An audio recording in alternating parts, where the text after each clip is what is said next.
In this video, I will show you how to remove the radio from a BMW 320d E46. This is a 2005 car and it has a business tape deck player. Now, the first thing you do is remove the trim on the passenger side.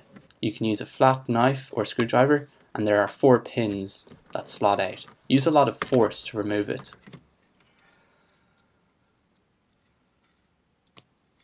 The trim over the radio is held in by 1 pin beside the steering wheel.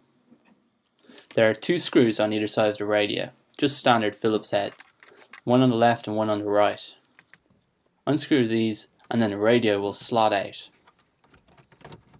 Use a lot of force in case the wires are tight behind it. Now this connector is difficult to remove. You have to use a flathead screwdriver to pry it upwards and then it comes off. As it comes up, then it'll be easier to pull off horizontally.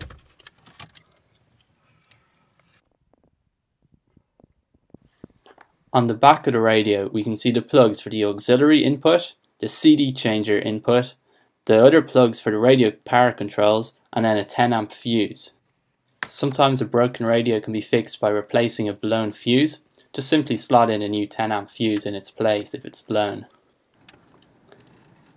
Reattach the connector by pressing it horizontally inwards, and once it's in far enough, push down on the top.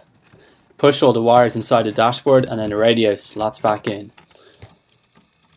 Screw it all back together. The trim over the radio attaches beside the steering wheel. The trim connectors comprise of 2 parts, an orange clip and a metallic pin.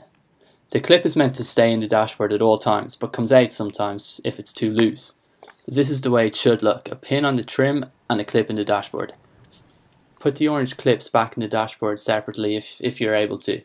It's a lot easier, or else you can just push everything back in together with a lot of force. The radio should now turn on as normal. If not, perhaps the fuse hasn't been seated properly, so try reattaching it.